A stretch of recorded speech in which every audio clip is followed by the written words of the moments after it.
Hello and welcome दोस्तों, एक बार फिर से बहुत बहुत स्वागत है आप सभी का आपके अपने यूट्यूब चैनल डिफेंस पॉइंट पर। दोस्तों, आज के इस वीडियो में हम आप लोगों के लिए लेकर के आए हैं इंडियन कोस्ट गार्ड नाविक एग्जाम की तैयारी के लिए साइंस का एक छोटा सा प्रैक्टिस सेट। तो आइए शुरू करते हैं हमारा आज का ये वीडियो। दोस्तों, इससे पहले कि हम वीडियो शुरू करें, अगर आप लोगों ने अभी तक हमारे चैनल को सब्सक्राइब नहीं किया है तो उसको सब्सक्राइब जरूर से कर लें और बेल आइकन को प्रेस कर लें ताकि आपको हमारे द्वारा दिए जाने वाले सभी लेटेस्ट अपडेट्स मिलते रहें। तो आइए शुरू करते हैं ये वीडियो। देखिए, पहला प्रश्न क्या है। तो पहला प्रश्न है कि द्विनाम पद्धति के प्रतिपादक है, यानी कि द्विनाम पद्धति के जनक किसे माना जाता है। तो द्विनाम पद्धति जो है वो कार्ल लीनियस के द्वारा दी गई थी। ठीक है, तो इसका करेक्ट आंसर होगा ऑप्शन नंबर ए, लीनियस। आइए देखते हैं अगला प्रश्न। तो अगला प्रश्न देखिए कि एक्रोलीन क्या है। ठीक है, तो एक्रोलीन क्या होता है, ये एक प्रकार का फाइबर या रेशा होता है। ठीक है, तो इसका करेक्ट आंसर होगा ऑप्शन नंबर बी, फाइबर। ठीक है दोस्तों, इंडियन कोस्ट गार्ड नाविक एग्जाम के नए पेपर पैटर्न के अनुसार 10 मार्क्स की आपके एग्जाम में साइंस पूछी जाएगी, इसलिए साइंस आप लोगों के लिए बहुत ही ज्यादा इंपॉर्टेंट हो जाती है। तो वीडियो को पूरा देखिएगा। देखिए, अगला प्रश्न है कि ओजोन गैस किस तरह से गंध मारती है। ठीक है, या फिर किस तरह की गंध ओजोन गैस में होती है। ठीक है, तो ओजोन गैस में जो है वो सड़े हुए मछली की तरह गंध होती है। ठीक है, ओजोन गैस में सड़े हुए मछली की तरह गंध आती है। ठीक है, तो इसका करेक्ट आंसर होगा ऑप्शन नंबर बी। आइए देखते हैं अगला प्रश्न। तो अगला प्रश्न है कि किस गैस में सड़े हुए अंडे की गंध होती है। ठीक है, तो हाइड्रोजन सल्फाइड जो होती है, H2S जिसको लिखा जाता है H2S। ठीक है, हाइड्रोजन सल्फाइड जो होती है उसकी गंध जो होती है वो सड़े हुए अंडे की तरह होती है। काफी बार आपके एग्जाम में ये क्वेश्चन पूछा जा चुका है, तो इसको ध्यान में रखिएगा, बहुत ही ज्यादा इंपॉर्टेंट क्वेश्चन हो जाता है। आइए देखते हैं अगला प्रश्न। अगला प्रश्न है कि वायु में किसकी अधिकता होने पर पेड़ों की पत्तियां काली होकर गिर जाती है। अक्सर हम देखते हैं कि पेड़ की पत्तियां जो है वो काली होकर गिर जाती है। तो ऐसा किसके कारण होता है, ऐसा होता है सल्फर डाइऑक्साइड के कारण। ठीक है, तो सल्फर डाइऑक्साइड जो है वायु में अधिकता होने के कारण जो है पेड़ों की पत्तियां काली होकर के गिर जाती है। तो इसका करेक्ट आंसर होगा option number B, sulphur dioxide. देखिए अगला प्रश्न क्या है। अगला प्रश्न है कि ज्वालामुखी पर्वतों से निम्नलिखित में से कौन सी गैस निकलती है। ठीक है, तो ज्वालामुखी पर्वत जो होते हैं उनमें से सल्फर डाइऑक्साइड गैस निकलती है। तो इसका करेक्ट आंसर होगा option number D, sulphur dioxide. देखिए अगला प्रश्न क्या है। तो अगला प्रश्न है कि पोटेशियम परमैंगनेट जल को, ठीक है, तो पोटेशियम परमैंगनेट जो होता है वो अगर जल में डालते हैं हम, तो जल को जो है वो कीटाणु रहित बना देता है, यानी कि सारे कीटाणुओं को वो मार देता है। तो पोटेशियम परमैंगनेट को जल शुद्धिकरण के काम में भी लिया जाता है, ध्यान में रखिएगा, ये भी आपका क्वेश्चन पूछा जा चुका है। आइए देखते हैं अगला प्रश्न। अगला प्रश्न है कि 0 डिग्री सेल्सियस से 100 डिग्री सेल्सियस तक पानी को गर्म करने पर पानी का घनत्व है। ठीक है, तो क्या होगा, आपके ऑप्शन देखिए कि 4 डिग्री सेल्सियस तक बढ़ता है और फिर घटता है।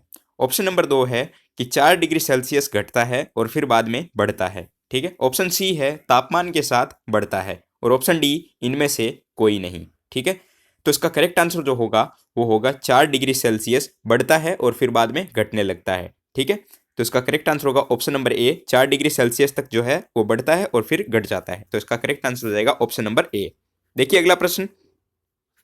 अगला प्रश्न है कि बंद कमरे में स्टोव या अंगीठी का प्रयोग न करने की सलाह निम्नलिखित में से किन कारणों के कारण दी जाती है। ठीक है, यानी कि एक बंद कमरा जो होता है वहां पर स्टोव या अंगीठी का प्रयोग नहीं करने दिया जाता है, इसकी सलाह दी जाती है। तो ये क्यों दी जाती है। ठीक है, तो वहां इसलिए दी जाती है कि क्योंकि इसमें से जो है वो कार्बन मोनोऑक्साइड निकलती है। ठीक है, जिससे जो विषायन होती है, यानी कि विषाक्त होती है। तो इसका करेक्ट आंसर होगा option number C, carbon monoxide के विषायन के कारण। ठीक है, देखिए अगला प्रश्न क्या है।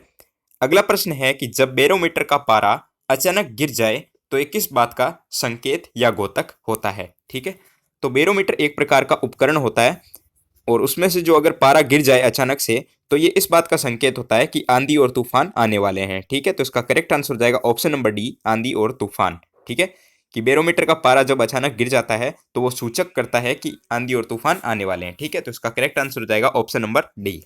देखिए अगला प्रश्न क्या है कि पेंडुलम या लोलक को चंद्रमा पर ले जाने पर उसकी समयावधि कितनी होगी या क्या रहेगी। ठीक है, तो पेंडुलम जो होता है, लोलक जिसको हम बोला जाता है हिंदी में, तो उसको अगर हम चांद पर ले जाएं तो उसकी समयावधि जो है वो बढ़ जाएगी। ठीक है, तो इसका करेक्ट आंसर होगा ऑप्शन नंबर सी, बढ़ेगी। देखिए अगला प्रश्न क्या है। अगला प्रश्न है कि पानी की अस्थायी कठोरता को किसका प्रयोग करके दूर किया जा सकता है। ठीक है, तो पानी की जो अस्थायी कठोरता होती है उसको CaOH2 यानी कि कैल्शियम हाइड्रोक्साइड इसका प्रयोग करके उसको दूर किया जा सकता है। पानी की अस्थायी कठोरता को जो है वो कैल्शियम हाइड्रोक्साइड का प्रयोग करके दूर किया जा सकता है। तो इसका करेक्ट आंसर होगा ऑप्शन नंबर ए, CaOH2। आइए देखते हैं अगला प्रश्न। तो अगला प्रश्न है कि सोडियम जिंकेट का सूत्र होता है। ठीक है, तो सोडियम जिंकेट क्या होता है?